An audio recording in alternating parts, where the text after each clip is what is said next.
Hello.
Okay, what are we looking at?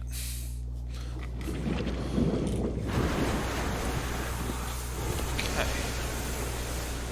And my face still looks super dark. Is it the color? Do I need it white? I mean, that helps, but...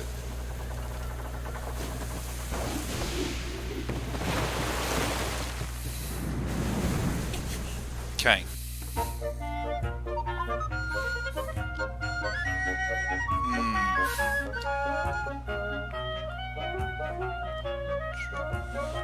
Alright, we'll adjust that a bit. Hello there, unknown user. You've joined me at a great time as we are about to beat the game. 177 deaths? That's it? I felt like it should be way more. Yeah, we are like right at the end. Oh, I need I'm gonna write it in chat. No, not the eShop, not the eShop. Album. It was this one. It is left, left, up, right. Right, up. Right, up. Try Luluru. That's right, we're already, if you're familiar with it, we're already inside the Windfish.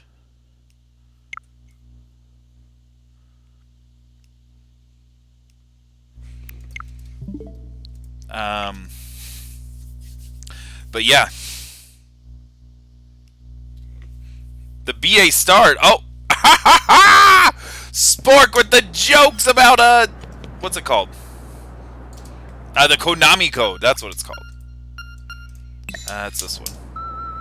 Yeah, we're just gonna get some fairies. I'm glad that you like the game. It's really solid. I got stumped, which makes me feel inferior. No, graphics are great. Game is great. Awesome. Anyway, so this will be a shorter stream. Well, sorry, the Zelda portion will be shorter because we're basically at the end. Whoop. And like, I could be really lame and just pull a guide out and just 100% it, but I'm not gonna do it. I shouldn't even say that's lame. I get why people do it, but that's not what we're doing. We got really far in Doki Literature Club last night. For those of you that are familiar with the game, we are on Sunday. And Monday, which is the day of the festival, is like the end of the game. So no spoilers, but we're going to do that. And that's mainly the idea of the stream. So I don't... Actually, I'm going to delete that right now. Because otherwise I'm going to go, why? No, oh, it's okay. Delete. Oh, I can like multi-delete. Nice. Yeah, none of these.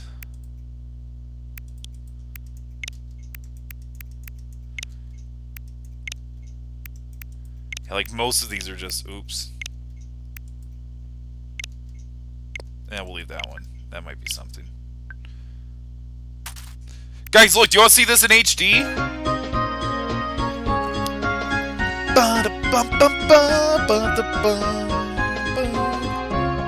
Oh, they're waving by. It looks so much better. Wow, I only played it in handheld mode. But no, those textures are sharp. It's probably not coming out through in year end, but wow. Looking on a 4K TV, yeah, that looks solid. That looks solid. Oh, it looks so dark. Here, hold on.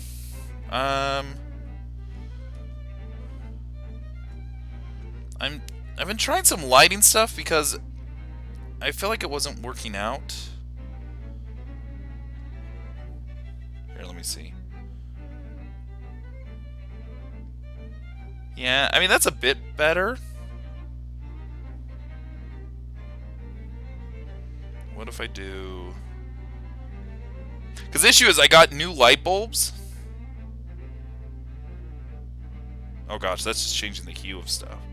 Whoa, RGB it up! Yeah, this smart bulb isn't going to help. I'm just going to turn it off. Power off. But yeah, I need a better floodlight that's not just... it's not just blinding. Disfam, thank you. Hop it into the stream. Backstreet's back, alright. Yeah, that's, It's a great inside joke. You know what I'm saying? Let's see, so I'm gonna just take the boomerang. I don't remember if that's what we need. Gosh, that's so strong.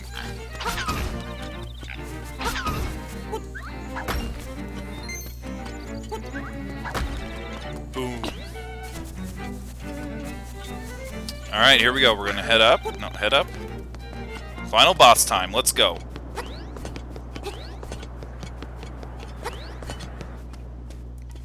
Ooh. And actually, while I'm thinking about it, let's get a poll going. I've been forgetting the polls recently, so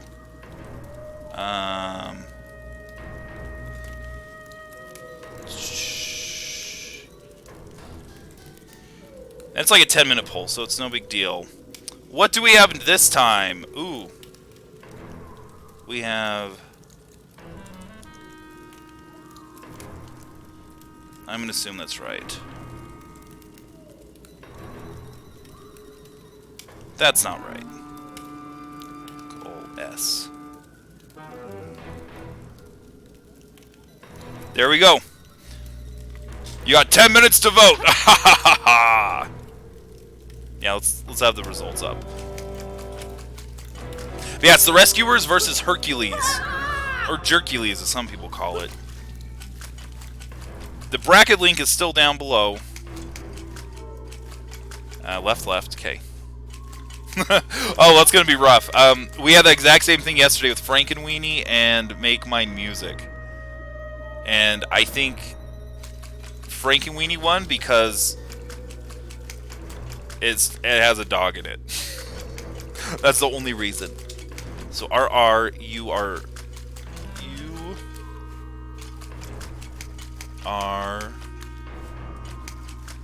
you. Ooh, someone's really voting a lot. Well, spending a lot of pendants.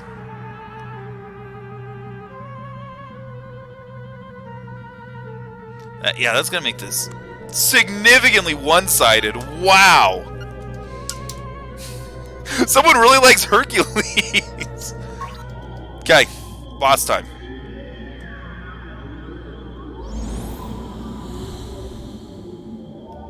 Don't worry, guys. It's a good cutscene. It's a good cutscene. I need to scooch over a smidge. Schmidge, here we go.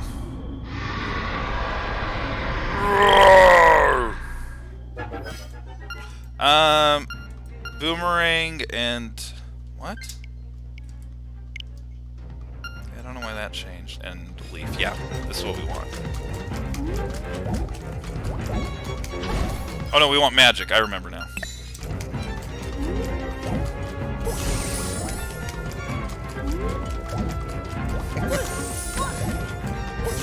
I mean, when it's like Beauty and the Beast versus Lady and the Tramp.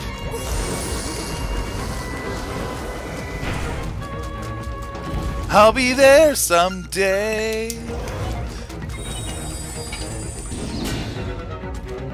Wait, what? Oh, that's right. I have to sort it. I have to sort it back. What? That missed.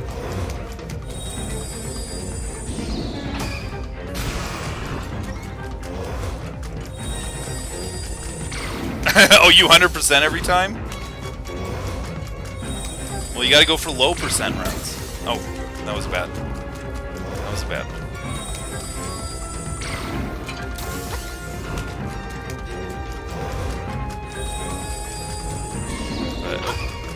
Missed it. Okay. Oh, that's Sergeant KFC speaking. You and Sport, you both start with S, you're about the same length, and you're both orange. Sergeant KFC, I didn't even notice. Thank you for hopping onto the stream. Ooh. Guys, in case you don't know, I'm gonna humble brag for Sergeant KFC. He got, is it gold rank? Jerkules. Sergeant KFC is gold rank in Street Fighter V with Cammy. So if you're ever like, what is a spiral arrow? What's the motivation? This is the guy you need to talk to. Like, true, I was gonna say God, but no. You're not a god, because you just make cool memes about Street Fighter and stuff. Okay, it is gold. That's right, because Diamond is next, I think. Oh gosh. Come on. Give me the blue fire. Or, sorry, red. Okay, we got that guy. Oh wait, how do I hurt this guy?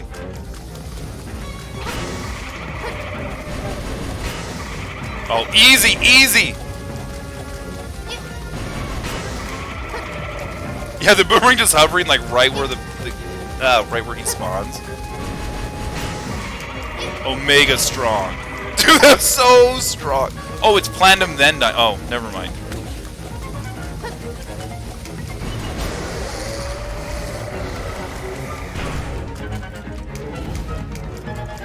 Yeah, those are coming up. Lion King and Aladdin. Okay, this, we just dodge back and forth. Ganon.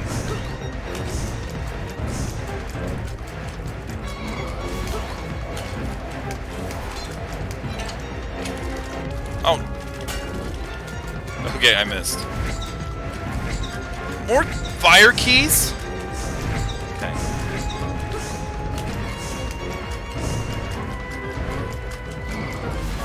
Oh.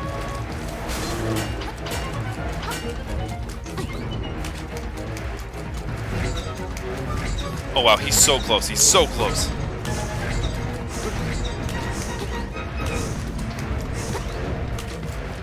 Okay, throw your thing. Nope.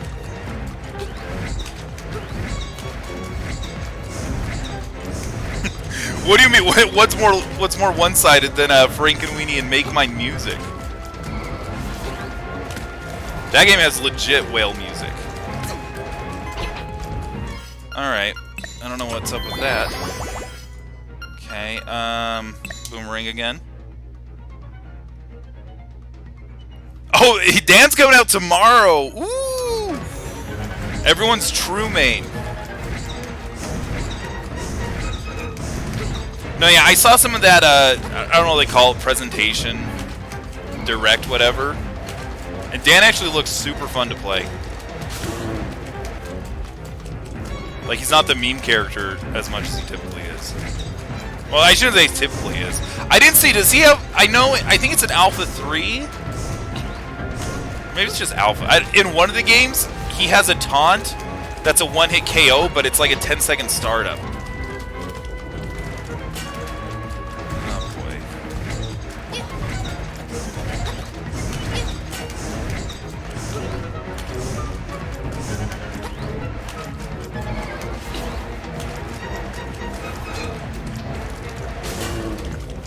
How many hits does he take? Wow. This just isn't a fun cycle. Come on.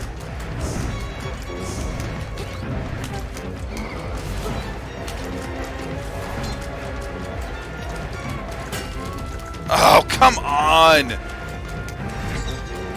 Love when bosses just have randomly, like, really tight timings. Oh. Oh. Oh. So he's gonna throw that.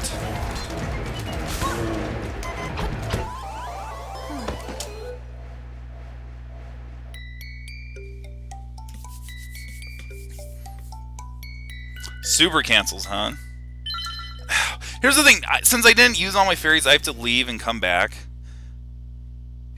Okay, it is.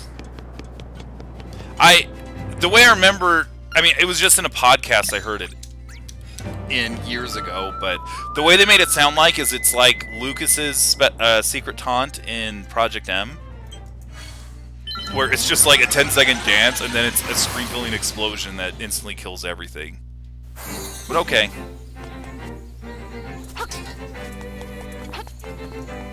Oh no. Oh no, I would love to yeah. Dude, do all the combo trials? I've been doing some combo trials recently. BB Tag was $5 on Switch, so I bought it. And I've just been going through a handful of combo trials. But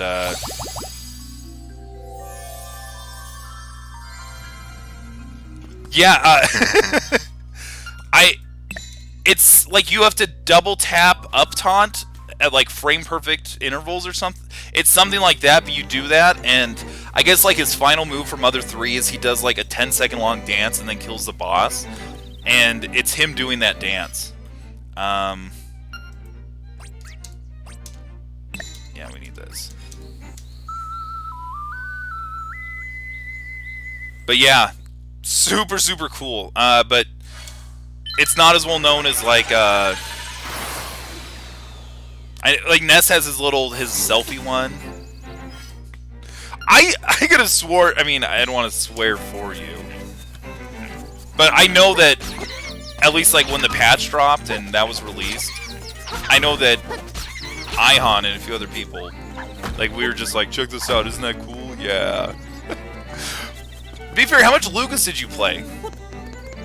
I don't think our scene had a single Lucas player. Even Lucas... Or no, maybe he played Luke. I forget.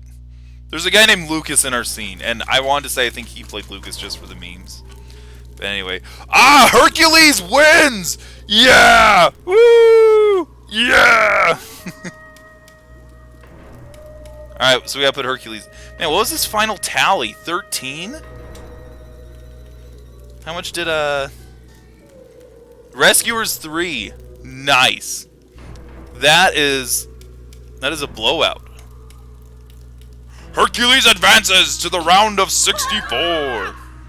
Oh, did Hazy play Lucas? Dude, that's nice. Okay, I need this thing again. I'm not ignoring you all. I'm just copying this. Lula Roo. You want to do a which game poll? Okay, wait, left. Oh, I need to hit enter. No, that's right, he did. Yeah, I don't know what I'm talking about. Left, up. Okay. If there's a specific game you want me to play, let me know, but we're scheduled for after we beat Zelda. Because I don't know what we're going to be doing next week. Probably some more Mario Maker stuff, because that's what I tend to do a lot. And Mario Maker's awesome, but if there's something specific you want, just let me know and we'll see if I can hash it out. Like, if you really want to see me do combo trials and BB tag, I can do that. It will be so boring, but it's something I could do. Actually, I wonder if I save?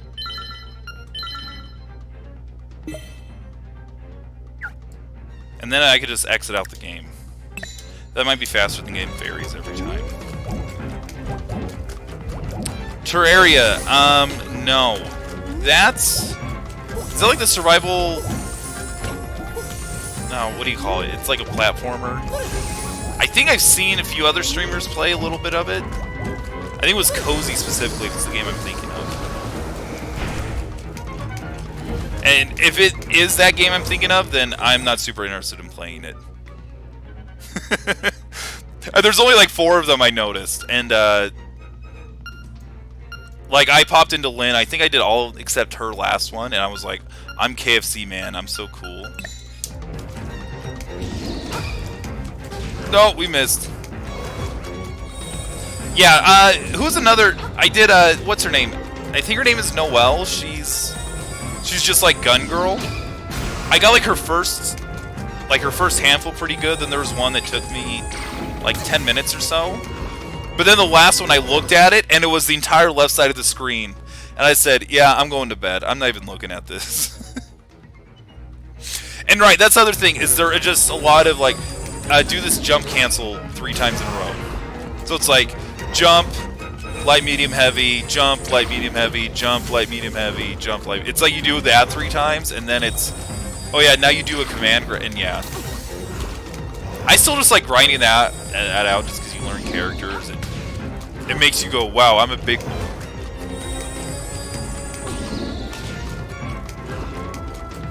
But I feel like the timing's way more lenient than at least Street Fighter 4 was. Like, I know I've talked to you where it's like, alright, I got to, is there 20? I think there's 20? And I would get to, like, 12, and it would be like, alright, that's it.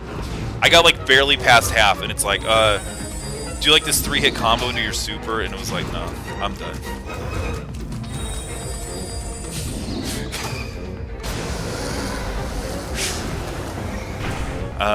Okay.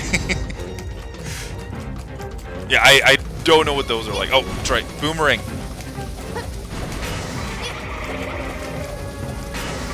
Whoa! Whoa! Yeah, this boomerang's so busted. Kind of like Magernia and Cinderace got banned finally. Hello Neighbor. No, I haven't heard of it. Or maybe I have heard of it. I can't recall what it is.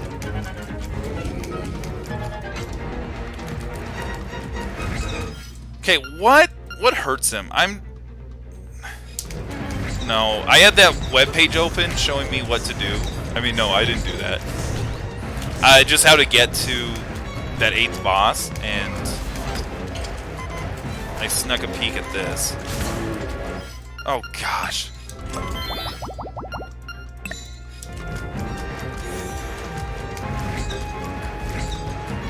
It's on Steam? Okay, well...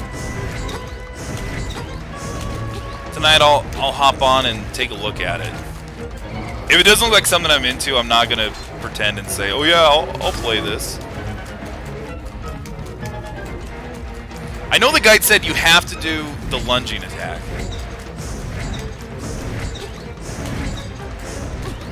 This is just a pretty boring like skill test, because it's just run back and forth as he shoots fire, and then watch him, like there, he teleported to a place I can't physically hit him at.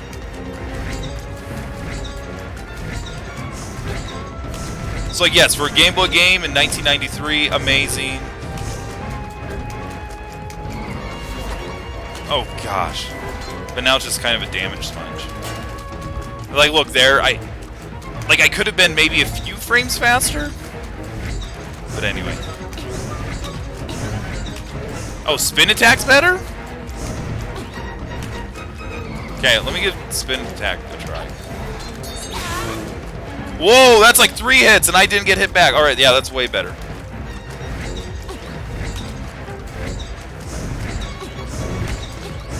Sorry, Spork, I can't read your whole comment. No, it's this part. It's not hard dodging him. It's hard getting in close enough. Oh, that's way easier. Yeah, I was doing dash attack. Whatever it's called. Ooh.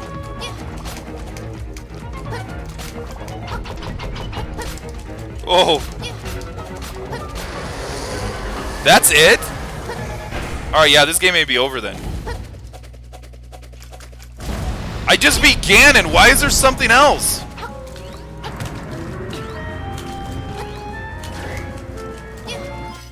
Okay, do I need a bow? Alright, let's do this. What? No. Okay, now bow and arrow.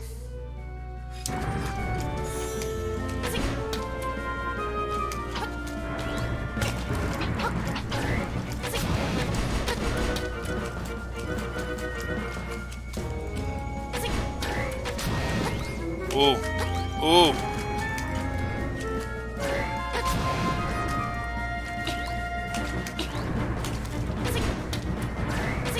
Yeah, I can't charge my bow and arrow. That's lame.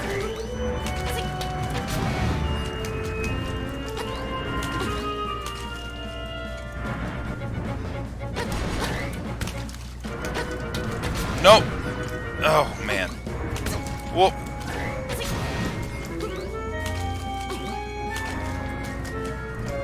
And, okay, we're just gonna dodge, dodge. Dodge, dodge. Dodge, dodge. Oh gosh, it's moving so fast. TikTok clock right here. There we go. Is that it?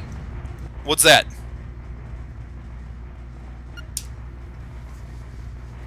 Oh, you have to even just scroll down just to look at it? Oh my gosh, that's such cancer. I know, I saw you doing like the Eunice Lynn challenges, and like for that it was like text notation where it just went across the whole screen, and it was like 18 hits. I was like, that doesn't even look fun. Like, that looks like if the devil came to you and said, I will kill the world unless you do this combo. It's like, alright, well, just release COVID then. You win, devil. Okay, guys, now it's time to get really metaphorical. Are you ready? Ooh. Metaphors, guys, it's coming. Hoot. Young lad, I mean GameStop, the hero. You have defeated the nightmares. So were Eunice basically a lot of, like, light, medium, heavy into something light, medium, heavy? Was it just basically you learned like these small bread and butters and you just linked 4 of them together? Is that basically what it was? Or was it just a lot more leniency on the linking and whatnot? Because just from a casual perspective, it looked, oh, that looks so hard. As part of the Windfish's spirit, I'm the guardian of his dream world. But one day the nightmares entered the dream and began wreaking havoc. Okay. Yeah, if you can break that down, that's a lot easier. Okay. Then you, GameStop, came to rescue the island. Don't forget, GameStop is the hero we need. I've always trusted in your courage. I haven't even looked at their stock in a week. I'm going to look it up right now. Guys, Olmec Reacts Live. What is the GameStop stock price? Did they actually help us? Like we asked them to when we,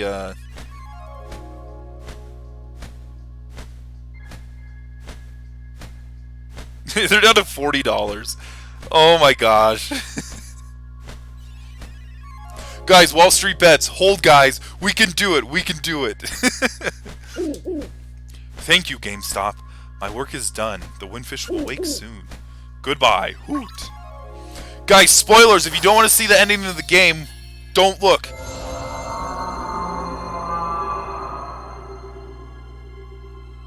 Look at it.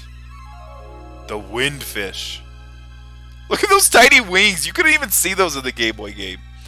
I am the windfish. Maybe you could, I just don't remember. Long has been my slumber. In my dreams an egg appeared. Sorry, that's not a whale. Whale would be like, it was surrounded by an island with people, animals, an entire world. But verily, it be the nature of dreams to end. When I dust awaken, Koholint will be gone. I mean, I get... Well, alright. What are we doing? You've ruined me. Oh, I'm not in my fun mode. I need to change to the fun mode. Properties. Yeah, here we go.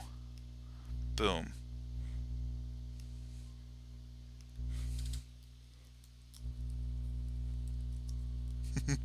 Whale music. What do whale teeth look like? No, just... Oh my gosh, look at those teeth! Those are like razors. You're right, these are way more human. I was gonna say, like, dude, I saw Finding Dory. Or, sorry, Finding Nemo when they were stuck in the whale. Oh, wow. Okay. We need more whale teeth. More whale teeth. Yeah, they look like giant bristles, essentially. They're not teeth. Wait, what are these? Oh! That's a sperm whale. Look at those teeth. It, like, bit itself. You ever bite your tongue? That's what this sperm whale did. It bit into its... Oh, my gosh. What?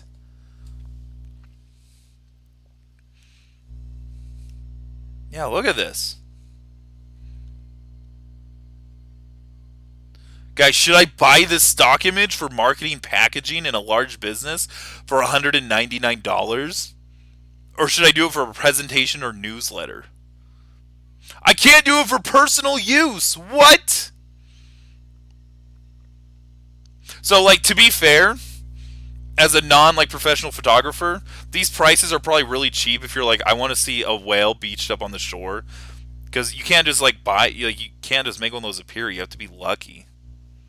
But, yeah. Guys, that's why we come to Olmec Stream. Big thoughts. I show you whale's teeth. Only the memory of this dreamland will exist in the waking world. Someday thou may recall this island. That memory makes the dream world real. Come, GameStop. Let us awaken together. It's such good marketing. If you haven't, here's a real recommendation from Olmec. Look up the exploding whale.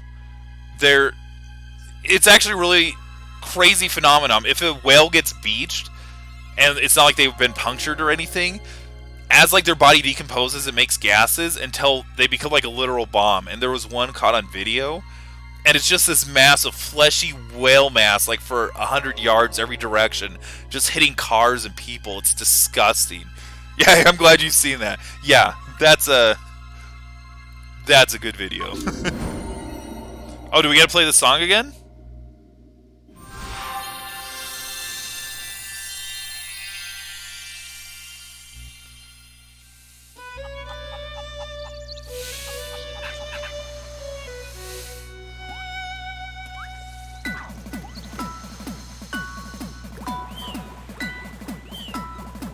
Oh, dude, you're such like an OG internet man. Look at that mushroom man. Yeah, I think I only saw it like a year ago with that, but...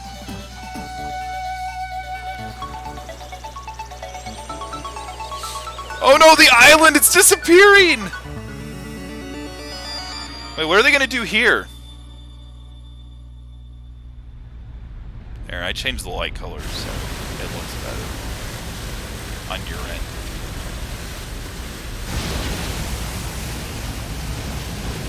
I thought her wish was to waken the windfish. I don't remember. What else was it? But yes, it is sad. Oh, here we go. Animated time. Anime, guys! Zelda anime. Let's go. He looks up.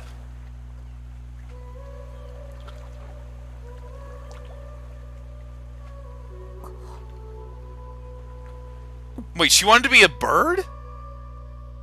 That's whack. Caw, caw.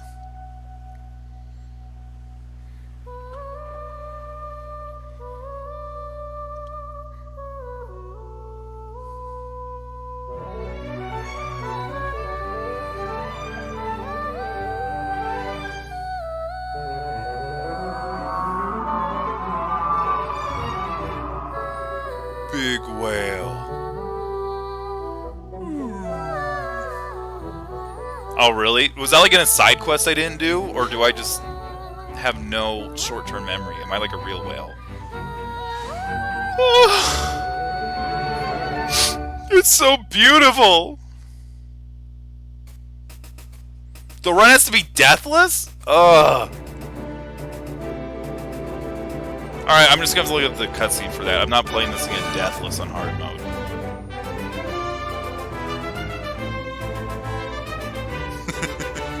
Oh, what's her name? Oh gosh! Not Makar, the other girl. The girl that like you dance and make her follow you. Spork will know. Are they Ruto? Is that what they're called? I lost my water bottle again. I do this every week. I'm the worst because now I'm thirsty.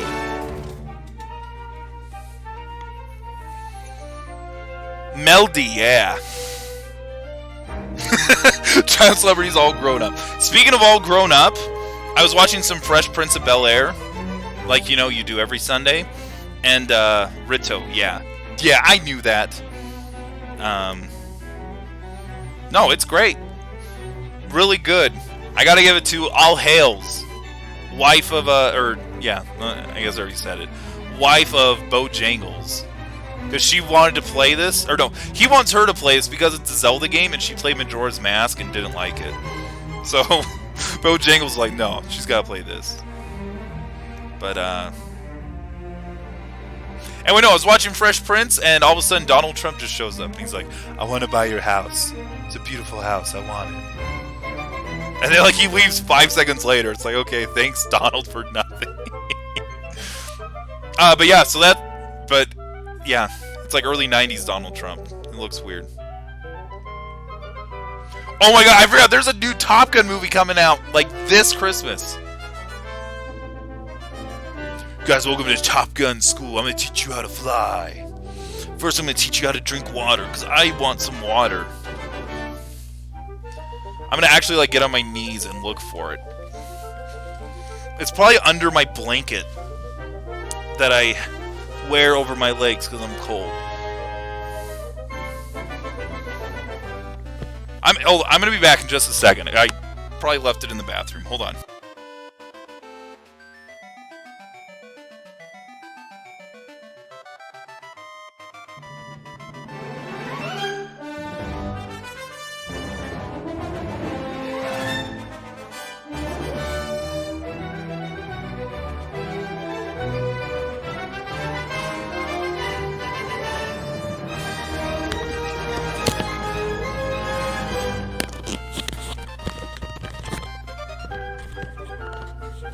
Yes, it was in the bathroom. No, I haven't seen that. Actually, I was going to mention I did see the Top Gun, the Mortal Kombat trailer, and it looks like one of those fan-made trailers that like IGN was making every April Fool's Day, where it's like, what if Zelda was a game? What if Halo was a game? This looks like, oh, what if Mortal Kombat was a game? Or sorry, was a movie. I didn't know there's a Cruella trailer. I did see. You really want a live reaction to Cruella? Alright. Okay, we can do that.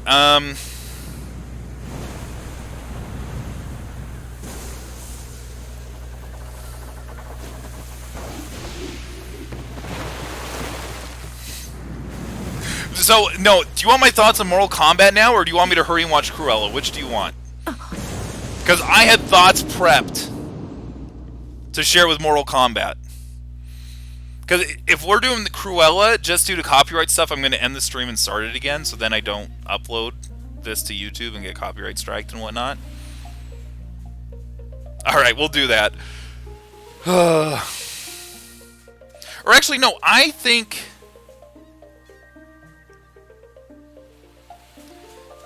So, alright, really, really fast. My big issue with it is... I mean, like, some of the fatalities is like, yeah, that's about as cool as you're going to actually make it in a real-world game.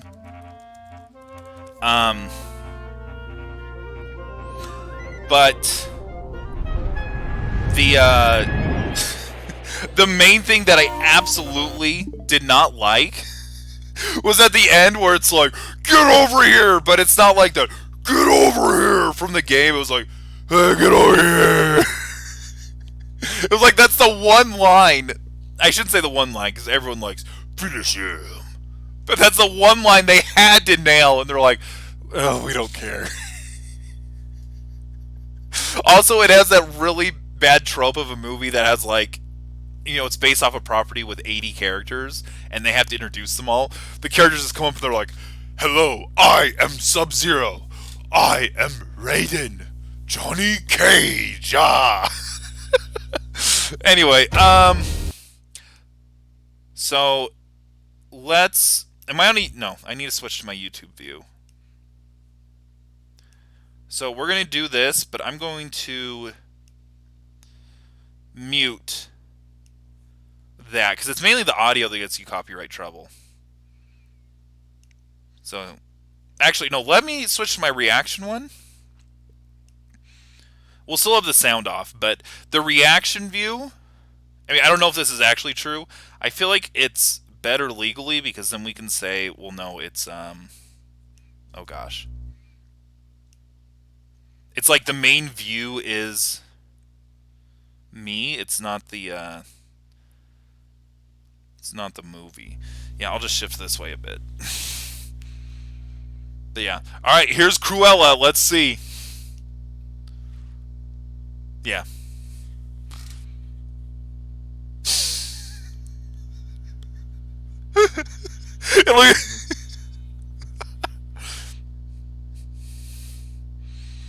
Oh, she's an alcoholic. Great.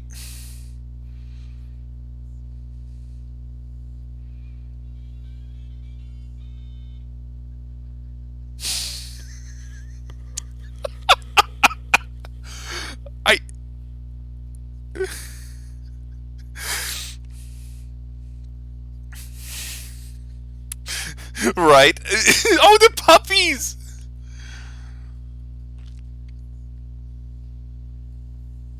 Oh my gosh, it's so dumb!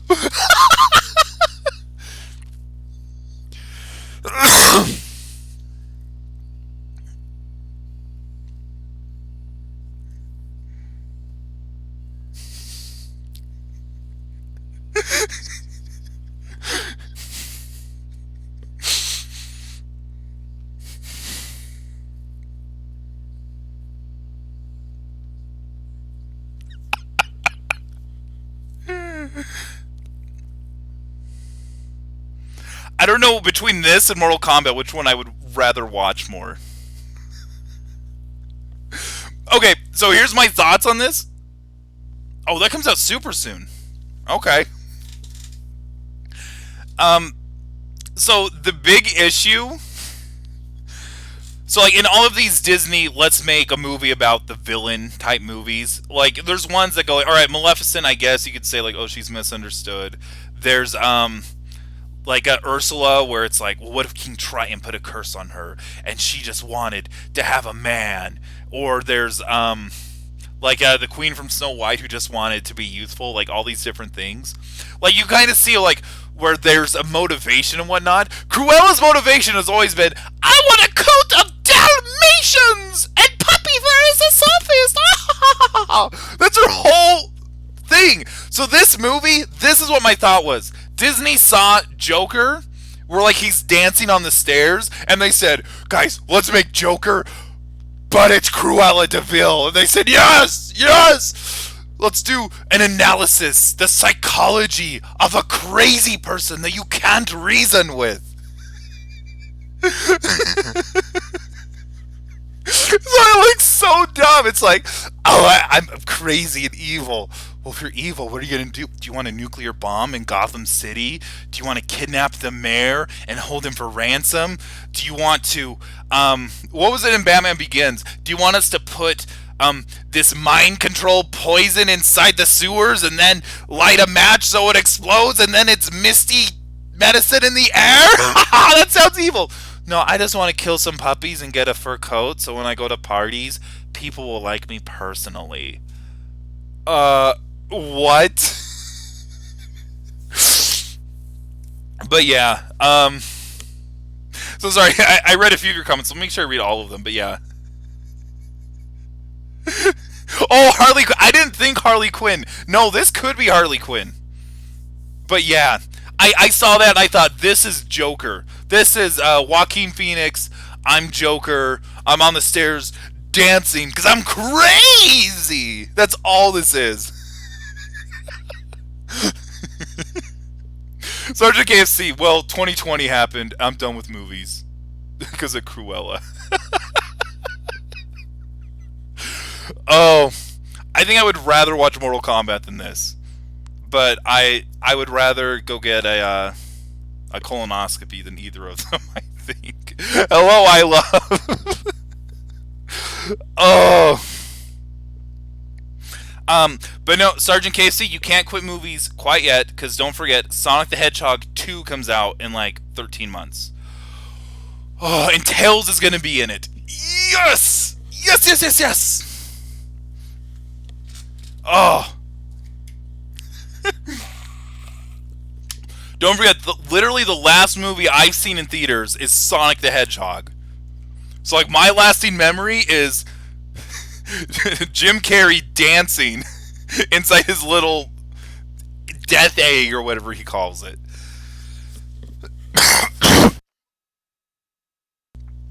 No trailer. But, just... It was actually last week they revealed the trailer. Or, sorry, the logo. Let me show it to you. So we can find that. Sonic 2 movie logo. Yeah, this is the logo they revealed. We want open image, new tab. But yep, look at that. Boom! Sonic the Hedgehog 2. And there's Tails.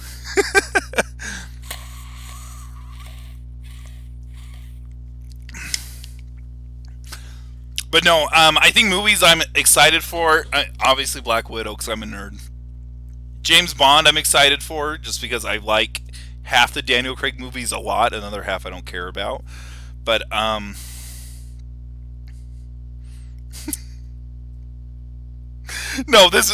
Cruella's not going to be good. I understand where you're coming from, I love, but no, this is like, oh.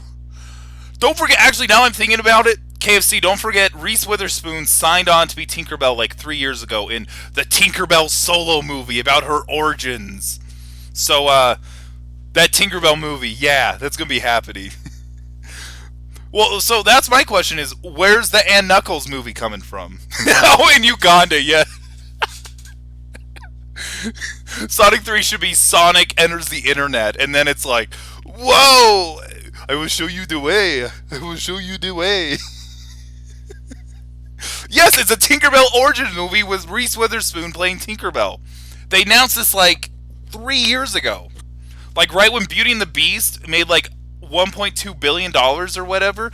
That's when Disney was like, oh my gosh, we're doing, what else? We're doing Maleficent 2, we're doing Tinkerbell, we're doing Little Mermaid, we're doing Lion King, we're doing Jungle Book, and they just started throwing all these movies out that no one cared about. But yeah, Tinkerbell has been announced.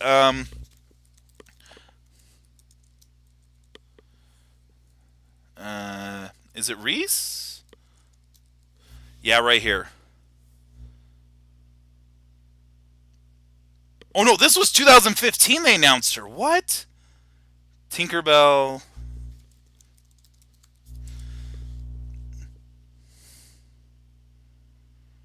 Oh my gosh, I didn't even see this. No, she got replaced. I guess. Wait. This lady? Never mind, I guess they replaced, and this is the new Tinkerbell. Alright, whatever. I guess they had 5 years to make the movie, and they didn't, so there. KFC, we should, when this movie comes out, we should meet together just to go see it. So wait, is there really a Peter Pan movie and a Tinkerbell movie? Or is this plain Tinkerbell? Oh no, this is in the Peter Pan movie.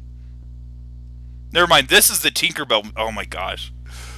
Disney's going out of their mind if they're actually going to be like, we need the cinematic universe where there's the Tinkerbell universe and the Peter Pan universe. And they meet up in the Peter Pan crossover.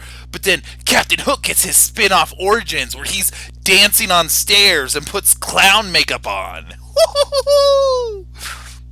Oh my gosh. Anyway. But yeah. They should call it Tinkerbell Origins. I love that movie.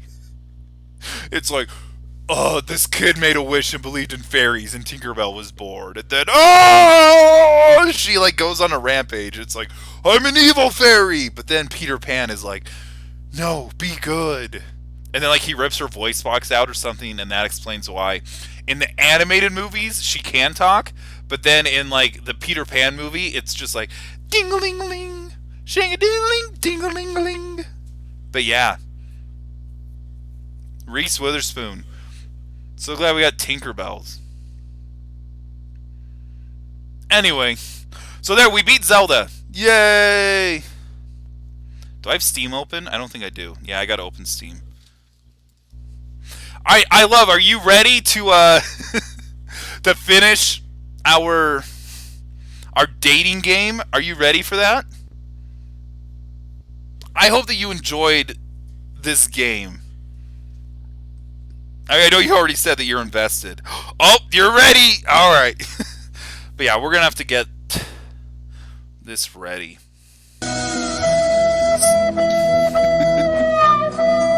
There's Rector Ralph!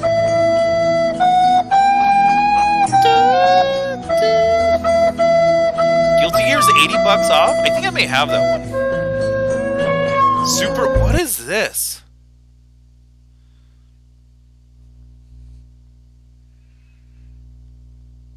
So I'm here. Maybe I don't know how to show this, but if you go to Steam, there's a game called Super Bernie World, and it looks like a Mario Brothers ROM hack where he plays Bernie Sanders. The mushrooms are replaced with just bread. But it looks like janky physics-wise. It's free, or you can donate for $2. Nice.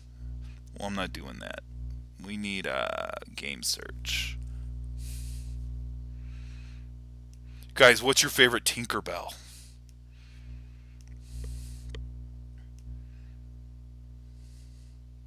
Oh, I'm gonna get up. Hold on, let me try. I have to do a bunch of changes over here, so hold on. Let's transition. I'm gonna put you all on mute. Hold on, why isn't it loading? Why is it not loading? It's seriously not loading. Why?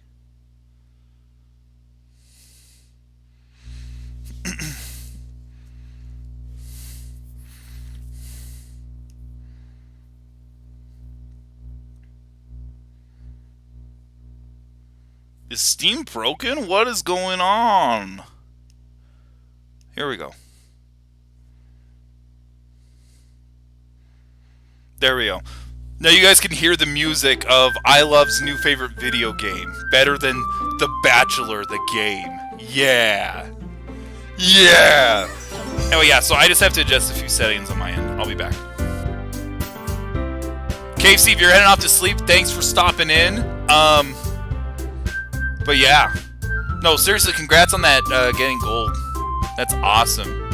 You're an inspiration. Channel Drive Smasher! You like Pink Girl. Okay. Well, we are going to her house in literally like 10 minutes. Well, not, I mean, as soon as I start up, basically. But yeah. That's who we picked to spend the day with. Okay, I'll be back.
Okay, I'm off mute.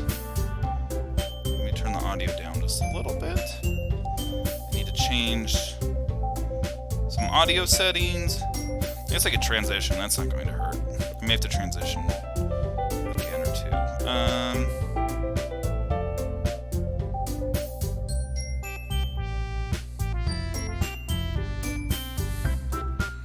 So yeah, so I need this down 50 milliseconds. Okay. And I need my face.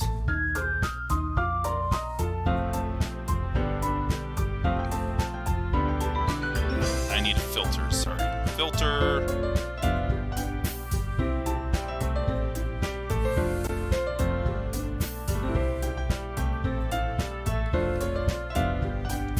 Nice. Okay. I think that's it. End the stream now, right? No, I'm kidding. So, let's load a game. Guys, here are all the ladies. Yeah, I was going to change this. But I need this small. Yeah, we may need a poll. I don't know how many polls are left. But we gotta have it up. Oh, by the way, Hercules beat the Rescuers by a ton. So, too bad. If that's not what y'all wanted. So, let's shrink this down just a bit. Yeah, there we go. Alright, so KFC wants Natsuke Pink Girl. Let's load game.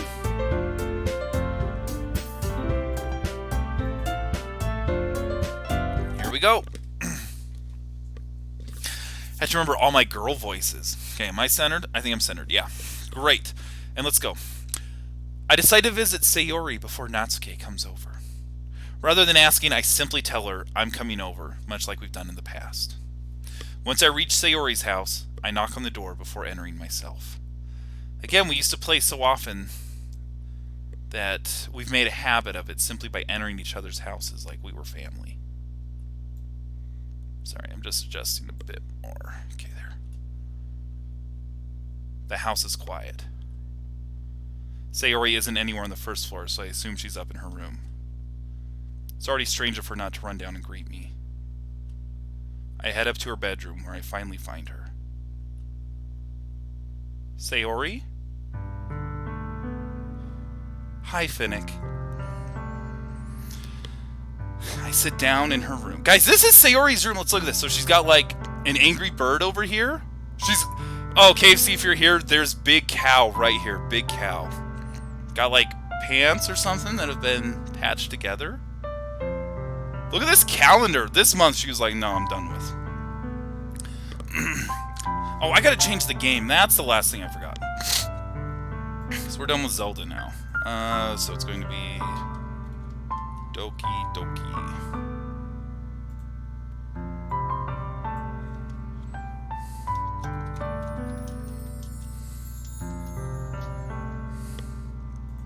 Okay, here we go. I sit down in her room. Is it a 15-month calendar? Oh, it is. Yeah. Wait, no. 1, 2, 3, 4. It's only 12. Or are you saying like these little things down here? They could be. Anyway. No, that's not what I wanted. That's not what I wanted. I want this. Okay, here we go.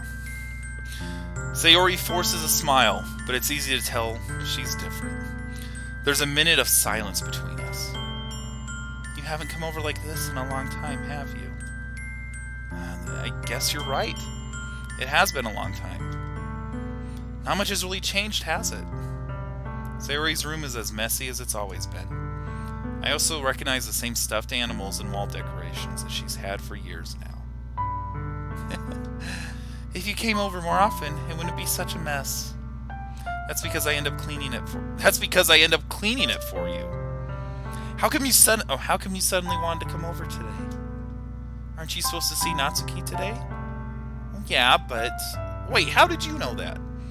Sayori had already left by the time we decided the last meeting. Guys, is she snooping on us? Ooh! Monica told me. It's only natural for her to keep me informed about the festival preparations, right? That's true. But what about you? Aren't you going to be helping Monica today? Of course. but I'm just helping her online. We didn't plan to meet up or anything. Ah, so it's just me and Natsuki then. Yep. There's more silence between us. Sayori stares in a random direction.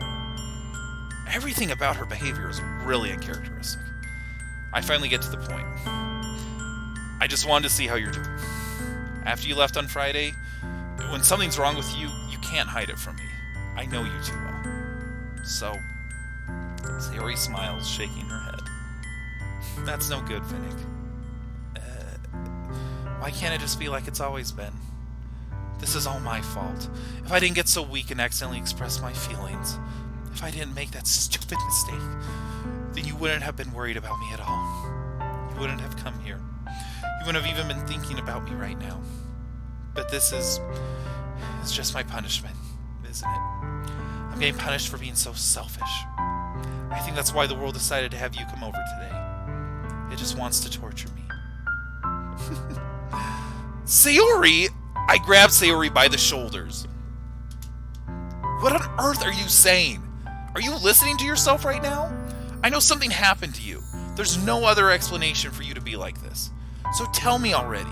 Until now, I won't be able to stop thinking about it. Or until I know. Sayori gives me an empty smile. Melodramatic. You really put me in a trap, Finnick. But you're wrong. Nothing happened to me. I've always been like this. You're just seeing it for the first time. Seeing what? What are you talking about, Sayori? You're really just going to make me say it, aren't you, Finnick? I guess I have no choice this time. The thing is, I've had really bad depression my whole life. Did you know that? Why do you think I'm late to school every day? Because most days I can't even find a reason to get out of bed. What reason is there to do anything when I fully know how worthless I am? Why go to school? Why eat? Why make friends? Why make other people put their energy and caring to waste by having them spend it on me? That's what it feels like. And that's why I just want to make everyone happy, without anyone worrying about me. I'm in shock. I can't even figure out how to respond. This is intense, yes. You don't get to love someone without knowing their heart, though. Keep that in mind. How is it possible that Sayori kept this from me the entire time that I've known her? Did she really want so badly for me to just not think about her? Why, Sayori? Why is it that you've never told me about this? It almost feels like I've been betrayed as your close friend. Because if I knew, I would have done everything I could to support you. Even if there's only so much I could do. I would have tried a little bit harder to make every day a little better for you. That's why I'm your friend. All you had to do was tell me. You don't understand at all, Finnick. Why do you think I didn't tell you? Because if I told you, then you would have to waste effort caring for me instead of doing important things. I don't want to be cared about. It's bittersweet when people try to care about me. It feels nice sometimes, but also feels like a bat being swung around my head. That's why I wanted so badly for you to make friends with everyone else. Helping everyone be happy together is the best thing for me. But then I discovered something else too. Seeing you make friends and get closer with everyone in the club, it feels like a spear going through my heart. So that's why. That's why I decided the world just wants to torture me. Every path leads to nothing but hurt. You're right, I don't understand. I don't understand your feelings at all, Sayori. But I don't need to understand. Whatever it takes for me to help you stop hurting, that's what I'll do. No, Finnick. There's nothing. Nothing at all. The only thing that could have helped is if everything could be like it always was. But I was selfish. I finally showed you what a horrible person I am. Tears streaked down Sayori's face. I made you join the literature club because I was selfish. And I was punished by my heart hurting in a way that I couldn't understand. And now you came here, and I made you hurt too. I'm just weak and selfish. That's all I am. And that's why I'm going to accept these punishments. Because I deserve every last one. Without thinking, I once again grab Sayori's shoulders. This time, I pull her into a tight embrace. face. Guys, hugging time! Hugging! Finnick. Sayori, I don't care if you feel selfish. I'm really happy that you convinced me to join the club. Seeing you every day makes it worthwhile enough. If I make friends with everyone else, then that's just a bonus. But please, never underestimate how much I care about you. I've never seen that emote before. What is it? UY. There's so many global emotes, I just have no idea. You know, they're a mess. Here.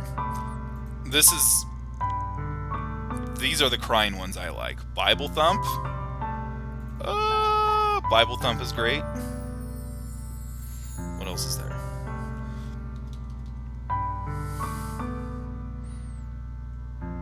This one's not sad, but I'm just gonna. Oh wait, I saw it earlier. It looks like Kevin Hart, but I don't think it is Kevin Hart. Yeah, this one. Come on, bruh. That's what it's called. Oh, I did Doritos by accident. But no. Let's get it back. I gotta hit the game. Sayori isn't hugging me back. Rapid Ruby is playing Terraria. Nice, Rapid Ruby. Despite my arms being wrapped around her, Sayori's arms remain at her side. She stares. She starts sobbing next to my ear. No. Don't do this to me. Please don't do this. Finnick. Sayori barely manages to speak between her sobs. I don't know if I'm doing the right thing, but all I want for her to know is that I care. If you have it in you to call yourself selfish, then you have to let me be selfish too. No matter what it takes, I'll figure out what needs to change. I'll make those feelings go away. If there's anything that you need me to do, then you'd better tell me. I'll get mad if you don't.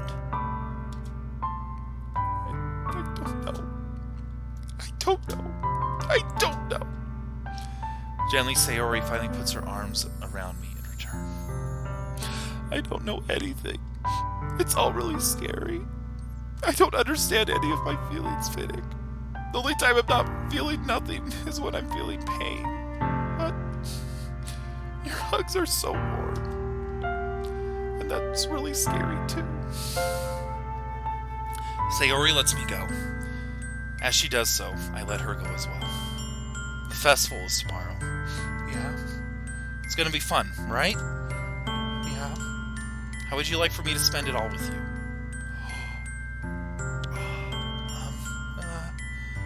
It's what I want. I promise. I think that would be nice then. Yeah? Sayori wipes her eyes. If I could spend the whole day here, I would. Of all days, it has to be the one where I have other plans. Maybe I should cancel. No, don't. Please don't. If you did that, then I really wouldn't forgive you. But it's almost time for Natsuki to meet at my house.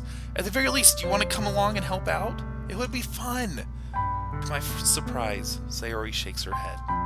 I'm sorry. I don't know if that would be very good for me today. You understand, right? It's kind of hard for me to fully understand, but I'm trying my hardest. It's okay. Don't worry too much about it. I'll see you tomorrow, okay? Rectum Ralph! Wow! Wow. I got Rectum Ralph was like, no, yeah, Monica, then Sayori, then Natsuki. Now it's like, no, man, it's just Natsuki. Forget everyone else.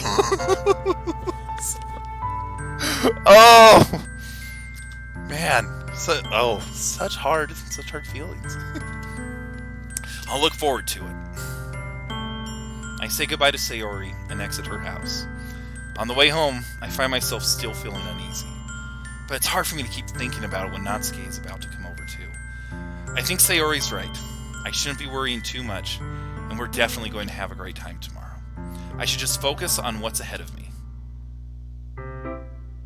I spend only a few minutes back at home anxiously awaiting Natsuki's arrival. Before I know it, she texts me to let me know she's outside the front door. Without delay, I open the front door to let her in. Ooh, this is casual, Natsuki. Look at that. She's got like this little tank top thing. Yeah. Yeah, pink skirt, white really low neck. She's like the youngest. She's a year younger than everyone else, remember? Sup? Hey. I don't know what I was expecting, but seeing Natsuki in something other than her school uniform totally threw me off. Seeing her in such cute clothes makes the uniform seem totally unfitting in comparison. Jeez, don't make it feel so awkward already. It's gonna be a long afternoon, so don't be weird just because you're not used to seeing me outside of school. Anyway, I'm coming in.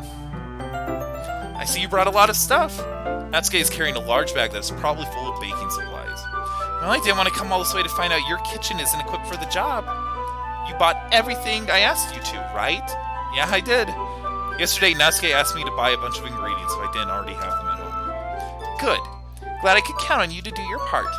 Well, of course. Surprised to hear Natsuki suddenly say that, rather than something snarky like she usually does. Could it be that she's a little different outside of school after all? Anyway, let's get to the kitchen. What? You're not even going to offer to take this heavy bag from me? Where's your hospitality, Finnick? Come on. Since when do I need to be a gentleman? I grab the bag Natsuki holds out to me. Gah! This is ridiculously heavy. I carried that all the way here.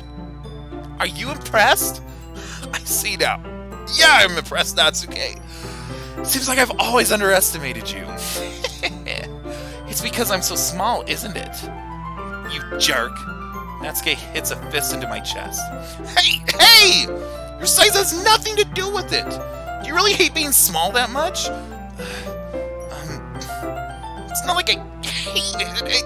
I mean, sometimes I like proving people wrong when they only think I'm worth my size. It's fun when I get to be small and also better than other people. But, jeez, never mind. What are you making me say? Don't think you can make me talk about weird things just because we're not at school.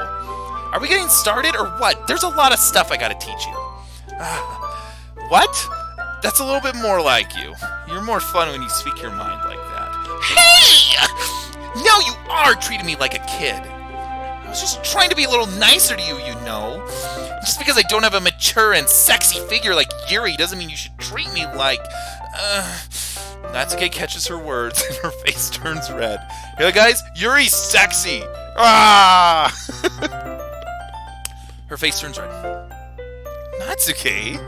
Forget it. I didn't say anything. I should apologize. I appreciate that you're trying to be nicer. I should have been a little more considerate too. But also, if that's what you're thinking, then you should know that there are tons of guys who are into body types like yours. Oh my gosh! I think I need to change how that's expressed. Hold on. If that's what you're thinking, then you should know there are a ton of guys who are into body types like yours. How would you know anything about that? Just trust me on this. Here. Hold on. We gotta do this. Make Olmec big. If you guys gotta clip this, you gotta clip it. Hold on.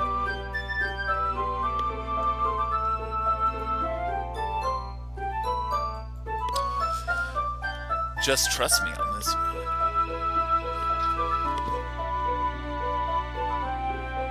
Gosh, the transition's so slow. I'm sorry. Oh, Finnick is really laying it out. Okay. Gross! Hey! Was that to me? Was that to me? Who else? Man. Well, let's just get started already. Haha! You get all sour when a girl calls you gross. I finally found your weakness, Finnick. Natsuki smiles deviously. Deviously?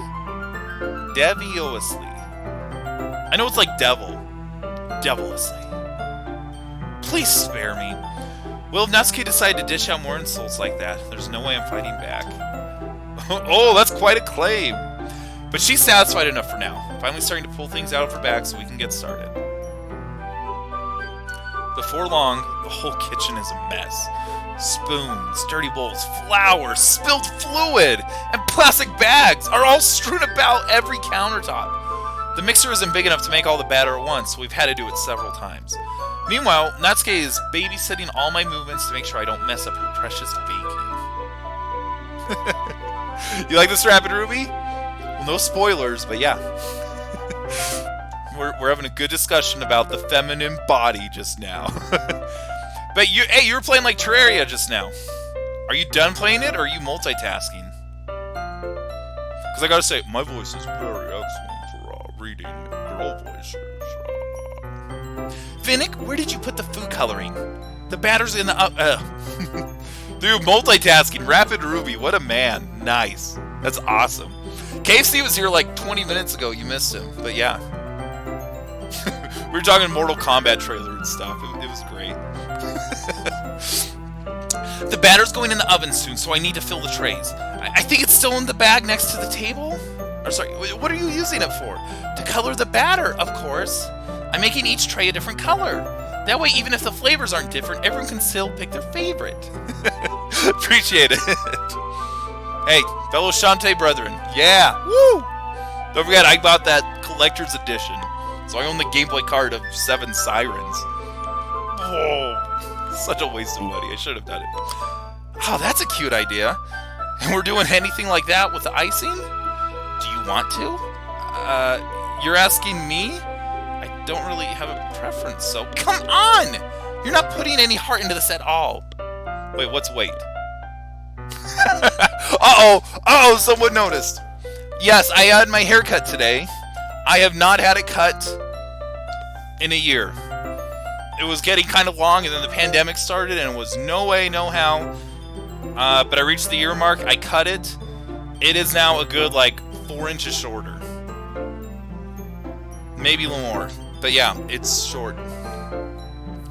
Again, it depends on some parts. Like, some parts of my neck, it was probably like 3 inches. But, on top of my head, so here, if I bring it down, some of my hair comes to, like, my eyebrow, but the rest of it was, like, the tips were coming to the bottom of my eye. No, I don't feel bald, I feel normal. I felt so gross all year with long hair. Like, my hair, it was, like, we look at Natsuke's, it was maybe actually, like, on the sides, maybe, like, 6 inches short, well, like, on the back, it probably came down as far as hers did, but it wasn't full of volume and cut straight. It was just, like, some parts reached there. But, like, my bangs, probably, like, an inch or 2 shorter than hers. Sorry, what was the line I was supposed to say? Yes, there was a monkey who came, or there was a green monkey who came, and ate all the vines around my stone head. Ha ha ha ha ha. I am Olmec. Ha ha ha ha. But yeah, I don't want to make a big deal about it, because who cares about my haircut? What is that? Oh! So if I have that off screen... Okay, that just really messes up your image. Okay, I'll try to be more careful with that. Anyway. Well, I'm glad that you care, but I don't care. I care about Natsuke and Yuri and Monika, and, who did we forget? Sayori? But no, I do care about my hair. Anyway. But yeah, that's what's up. Alright. Back into it. Let me put my Natsuke voice on. Can't you at least try to have fun? I'm having fun. I'm not really sure what Natsuke is trying to get out of me. Meanwhile, I see her separate the batter into smaller bowls and put a few drops of food coloring into each. Oh, that does look pretty cool. See? It's not like baking is just about following instructions. The presentation is where you get to be creative and have the most fun. It's a million times more worth it in the end if it just looking at it makes everyone's eyes lighten up. Like the ones you made on your first day, huh? I recall Natsuke proudly presenting her cat-shaped cupcakes, and Sayori and Monika's delighted expression. I wonder if I can make Natsuke proud like that too. Yeah, maybe I will use the food coloring then. Sounds like you're starting to understand. Just make sure you completely finish mixing the icing before you mess with the food coloring. Yeah, it's getting there. We were using the electric mixer for the batter, so I got stuck with a whisk and a huge bowl for the icing. The icing's still all lumpy. Are you even trying? Well, yeah, I'll just take a little longer. Jeez, I'll be here all night if you do it like that. Here, look. Natsuke grabs the whisk from me and uses her other hand to tilt the bowl back. You really need to beat the crap out of it! After a few seconds, the consistency of the icing has already improved. See? As if to emphasize, Natsuke sticks a finger in the icing and pops it into her mouth. Here, I'm gonna do the sound effect. Get ready. Yeah, you guys didn't even hear that. That didn't come up. Here, let me do a fake. Do it really fake. Why'd I do it 4 times? I reluctantly start to do the same. Hey! Natsuke suddenly grabs my wrist. I don't want your gross fingers in my icing. Your icing, eh? Are you forgetting who did all the work? I start to fight back, trying to inch my finger towards the bowl. Don't make me beat the crap out of you next. I'd like to see you try. I push harder just enough for my finger to reach the icing. I triumphantly scoop some with my finger, just as Natsuke tugs with all her might. Aha! The force of Natsuke pulling me causes me to stumble, making her stumble in turn. Gross! You got it on my face! Whose fault is that? There's a big glob of icing on Natsuke's cheek. Guys, how should we get it off? Oh! She tries to reach it with her tongue, but it's too far away. Jeez! You know what? Take this! Natsuke instead wipes it off with her finger before shoving her finger towards my own face. You wish! I'm faster. I grab her wrist with my hand before it reaches my face. Natsuke tries to use her other hand to fight back, but I grab that one as well. Oh, we got a picture! Oh, stop! Not until you apologize for calling me gross. Fine. I'm sorry for calling you gross. You know I don't mean it. It's just fun seeing you react to it. You do that to me all the time, you know. Saying dumb things just to get a reaction out of me. You really shouldn't tease girls like that. Is that so? In that case, I probably shouldn't do this either. I take Natsuke's finger and put it in my mouth, licking off the icing.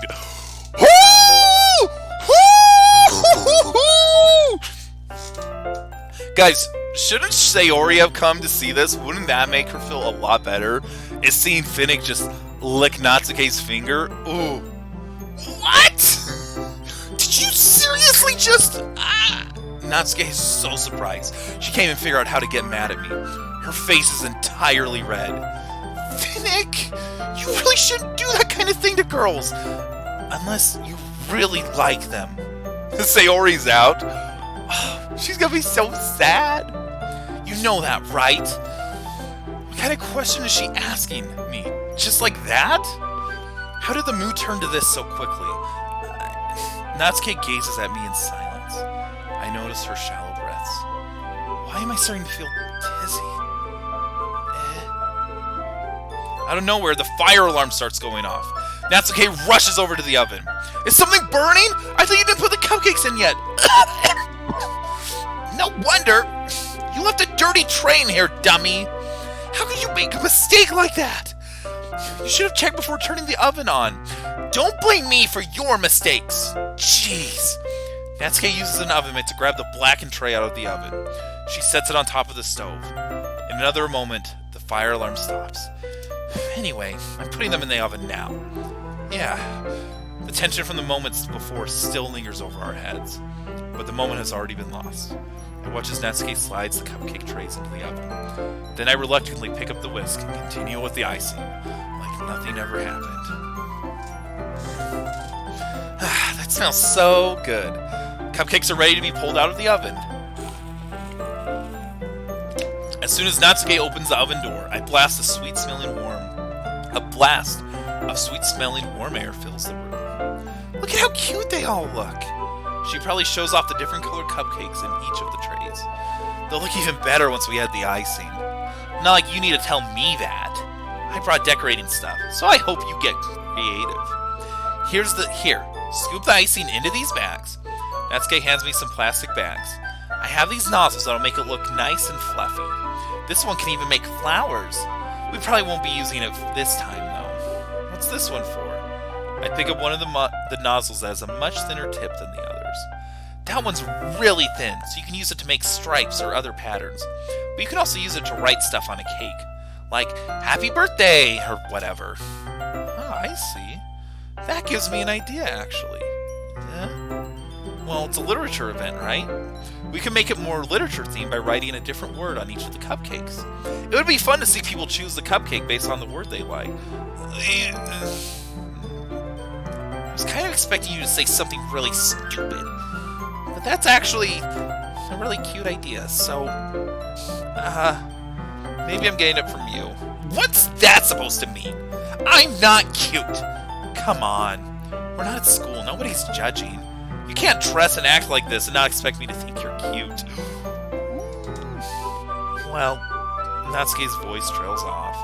Same with you.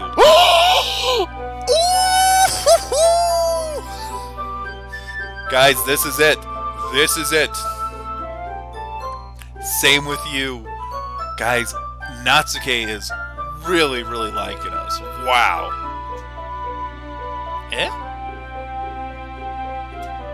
Did you say something? No, nothing. Let's just do the icing. Here, I'm gonna try something while I'm looking at it.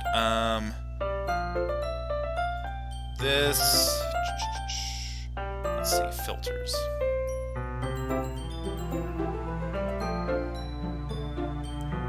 Should be inverted. Maybe I can't. Yeah, because it's a window pick. Okay, so never mind. I was gonna add a filter, so the text matches a bit more. It's not that bad, but it is off by just a little bit. Let's just do the icing. Natsuke picks up the paste and fastens a nozzle into each of the bags. There's a lot to do, so we shouldn't be wasting time. Here, I'll show you how to do it.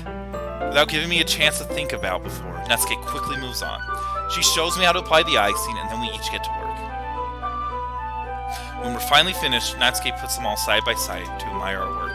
Look at how pretty they are together! Yeah, they are, aren't they? I wish I could have one now. Well, there's no reason you can't, right? I don't see any harm in that. Well, yeah, but my dad's making dinner tonight, so I really need to save my appetite. Sayori is the exact opposite in that regard. If she was here, we'd probably be down 10 cupcakes already, and she would still eat dinner. Come on. Oh, gosh. Natsuke was like, no, maybe you weren't Team Monica. I don't know. I forget. But okay, Monica and Natsuke, yeah, we got some fights. Come on, that's just unhealthy. Besides, when my dad cooks, I need to eat as much of it as I can. Well, anyway, I was hoping we would have time for manga, but I need to be home for dinner. Already? That's a shame. It's your fault for working so slowly. You should have thought about that. It's not like you'll always have this chance. Man. As usual, Natsuke places the blame on me. You can bring the cupcakes tomorrow, right? If you and Sayori each carry some, then you can probably do it in one trip. Yeah, I can do that. And don't worry, I won't let her eat any. I wish I could listen to me I wish she would listen to me the way she listens to you. Yeah. I again think back to the conversation I had with Sayori earlier. I felt so helpless. Sayori always does listen to me, but at that point it felt like she couldn't listen to me at all. Okay, I'm all packed up. Good work for today. I said it. Which part did I say? I'm reading a lot of script, and I'm making small comments, but I don't remember what they are. Is it just about which girl we're going for? I don't remember. But yeah, no spoilers. Rapid Ruby, I know you know what I'm talking about. What was I looking for? No, not settings. Not settings. Return. History. What did I miss? Oh, yeah, good work for today. You too. Just like that, Natsuke is already about to leave. It feels like the afternoon went by in a flash. More than that, did I even take the opportunity to get closer to her like I wanted? Well, I guess I'll be off then. Thanks for all the help and everything. I'll see you tomorrow. Wait, Natsuke? What you said before, about not always having this chance. It doesn't have to be that way at all. I had fun today. You showed me how fun baking can be, like you wanted. But aside from that, you can come over anytime, okay? I think that, if possible, I'd like to spend more time like this. If you want to read manga or go somewhere... do you really mean that? Natsuke looks at me tensely, like she's trying to hide her expression. Yeah, I want to spend more time with you. Finnick, I thought you only cared about getting this done. I'm sorry I had to leave so early today. I really didn't want to. I would really stay here longer if I could. I feel the same way as you, so... Natsuke suddenly gets closer to me. Wait, Natsuke! Standing an inch from me, Natsuke looks up at me. I feel her fingers gently clutch at the sides of my shirt, as if holding on to me. Her rose-colored cheeks and matching eyes fill my vision, along with her slightly parted lips. What is happening? My head starts to go dizzy. I feel her soft breaths against me. I felt it for a while now. Natsuke suddenly jumps back. Sayori! Hi, Finnick. Sayori! Just now, we weren't... It's okay, Finnick. I just stopped by to say hi. Well, you should have come a little earlier. I'm already on my way out, so... Oh, really? That's too bad. Yeah, well, I'll still see you at the festival tomorrow, so it's fine. Just don't eat any cupcakes before then. Anyway, later! Clearly flustered, Natsuke hurries off, and Sayori waves goodbye. Sayori? I thought you didn't want to come over today. Well, I tried staying in my room, but my imagination was being really mean to me, so I had to come by and see it for myself. See what? What are you talking about? You know. How much fun you were having with Natsuke, and how close you got to her.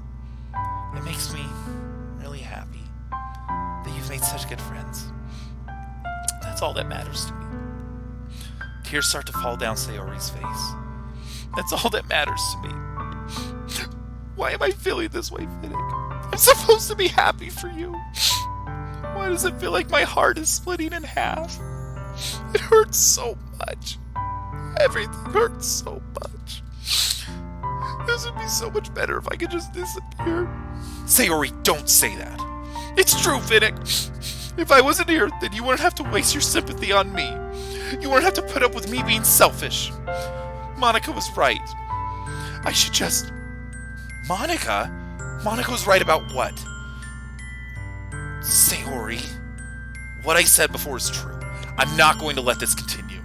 Caring about you like this isn't the burden your mind is making it out to be. It's something that makes me happy. It's something I wouldn't trade for anything else. So even if it takes me an entire lifetime, I'm going to be by your side until you don't feel any more pain. But Sayori looks away. I put a hand on her shoulder to reassure her. I'm scared, Finnick. I'm really scared. What are you scared of, Sayori? I'm scared that I might like you more than you like me. Sayori? It's true, isn't it? I was weak and started to like you too much. I did this to myself. Finnick. I like you so much that I want to die. That's how I feel. And that's enough, Sayori. I don't want you to hurt anymore. I slide my hand down Sayori's arm and squeeze her hand in my own. Do you remember how I said I always know what's best for you? Do you still believe me? Wordlessly, Sayori nods. Even if you don't understand all your own feelings, I know what you need the most right now, and that's what I'm going to give to you.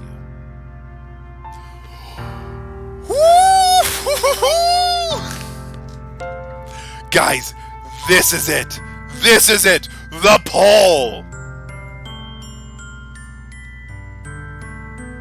So let's manage poll. New poll.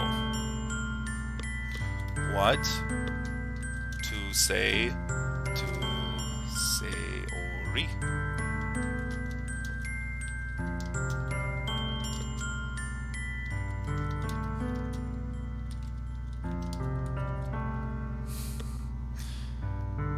And we're going to do 1 minute. Start the poll. And let's save.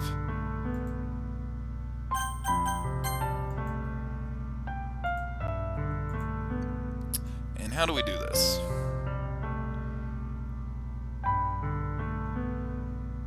Poll right here.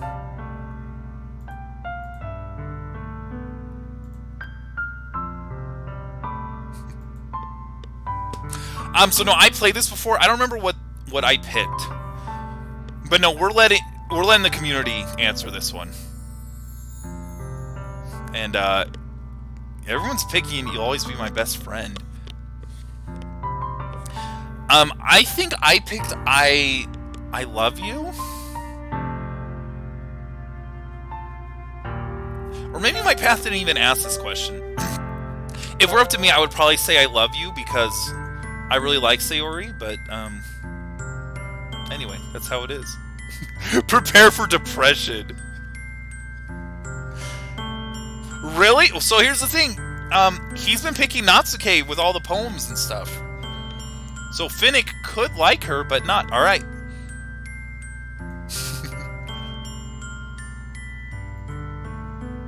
Well, yeah, don't spoil it. I mean, we're so close to the end of the game. Don't spoil it. No, I got you. But yeah, I've read all the theories and whatnot. All right, so sorry, what was the answer? You will always be my dearest friend. Okay, great. Gosh, I have. Problem is, I did so many dark themes, and now all the dark themes are clashing because I have bright lights on me. I need more color. Okay, you'll always be my dearest friend. You'll always be my dearest friend. What you need most is for things to be like they've always been. Monica told me the truth. She told me how much happier you seemed after I joined the club. I know you're struggling with some really difficult feelings right now, but please trust me that I know what's best and what will make you happy in the end. I promise I'll help get things back to the way they were. I see. Sayori forces a smile through an incredible pained expression. Is this what it feels like to get stabbed in the chest? I should write a poem about this. Sayori! It's okay. This is just my punishment, remember? For being so selfish. So please don't worry about these stupid feelings. I know you're right. I knew this whole time that there's no happiness down that path. That's why I came here. Just so I could get the answer I needed to hear. And the other thing. You're also right that I just want it to go back to the way it was. I realize that now. Well, it's a game. You need drama. Otherwise, what's the point?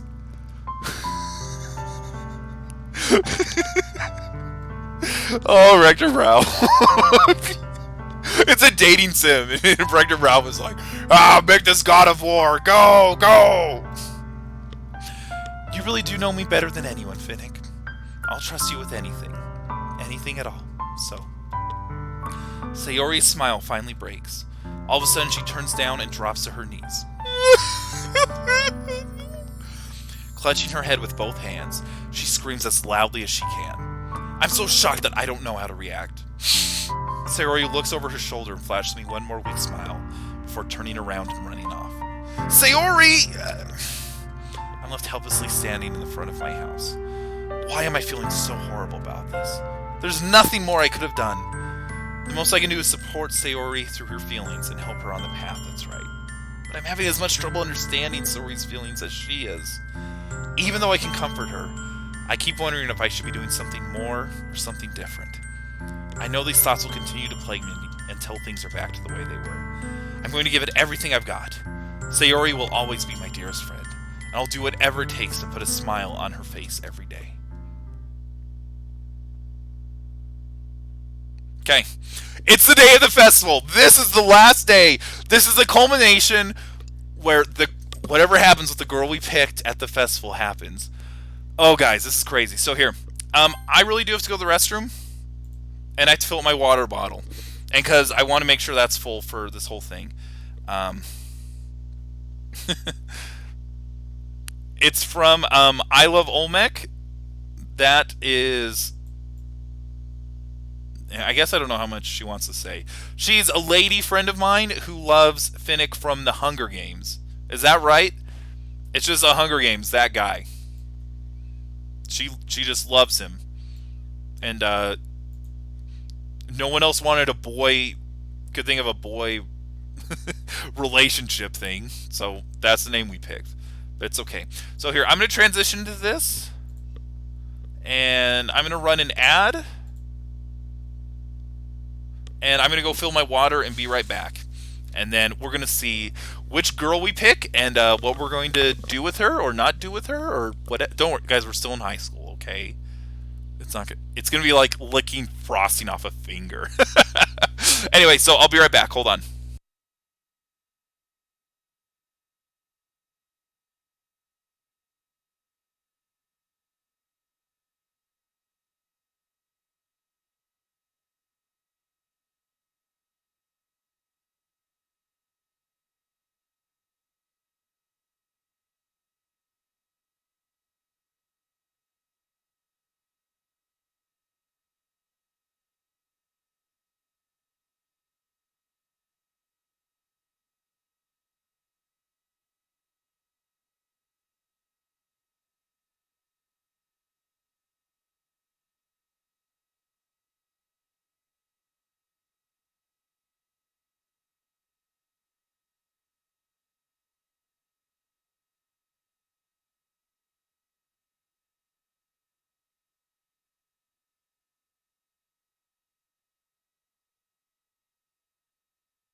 Okay.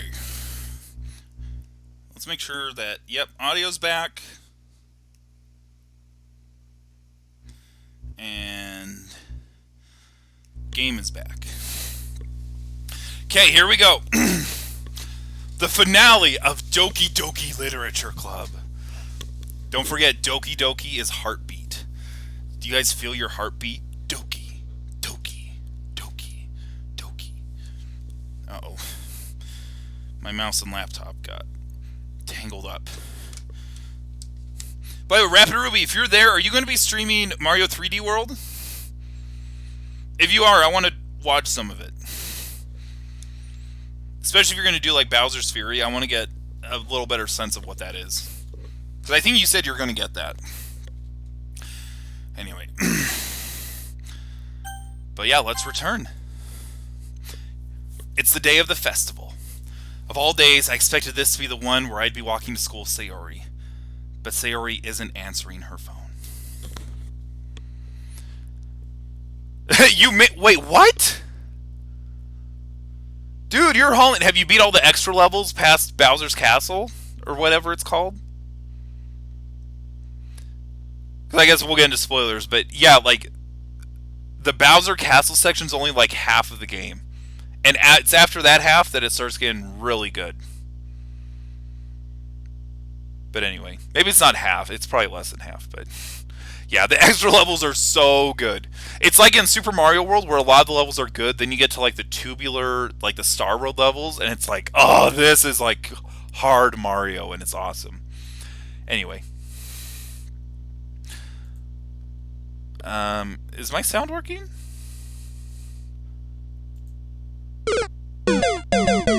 Okay, it is working. Just making sure. I guess there's no music, that's why there's no sound. Okay. Meanwhile, the preparations for the event should be nearly complete. I managed to carry all the cupcakes myself by carefully stacking 2 trays. Natsuke is already texting up a storm, but I can't respond thanks to my hands being full. Funnily enough, I probably feel the same way as Natsuke about the event. Okay. Well, I want to see when you get to like the hard levels, I at least want to see you try those. I mean, I may not be able to watch the whole thing, but like when you get to Champions Road, I want to watch you try that for a bit. But yeah. Anyway, back to the game. I'm more excited for it to be over so I can spend time with Sayori and Natsuke at the festival. But knowing Monica, I'm sure the event will be great too. Finnick! You're the first one here. Thanks for being early. That's funny. I thought at least Yuri would be here by now. Monica's placing little booklets on each of the desks in the classroom. They must be the ones she prepared that have all the poems we're performing. In the end, I found a random poem online that I thought Monica would like and submitted it. So that's the one I'll be performing. I'm surprised you didn't bring Sayori with you. Yeah, she overslept again. That dummy. You'd think that on days this important she'd try a little harder. I say that, but I suddenly remember what Sayori told me yesterday. And I suddenly feel awful knowing that it's not nearly that simple for her. I only said it because it's the way I'm used to thinking. But maybe I should have gone to wake her up after all. You should take a little responsibility for her, Finnick. I mean, especially after your exchange with her yesterday. You kind of left her hanging this morning, you know? Exchange? Monica, you know about that? Of course I do. I'm the club president, after all. But I stammer, embarrassed. Did Sayori really tell her about it that quickly? About how I basically turned down her confession? That made me really seem like the bad guy here.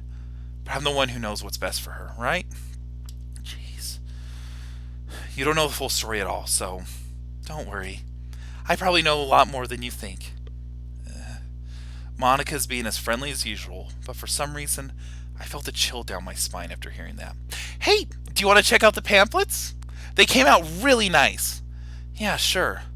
I grabbed one of the pamphlets laid out on the desks. Oh yeah, they really did. Something like that will definitely help people take the club more seriously. Yeah, I thought so too. I flipped through the pages. Each member's poem is neatly printed on its own page, giving it an almost professional feel. I recognized Natsuke's and Yuri's poems from the ones they performed during our practice. What's this? I flipped to Sayori's poem. It's different from the one she practiced. It's the one I haven't read before.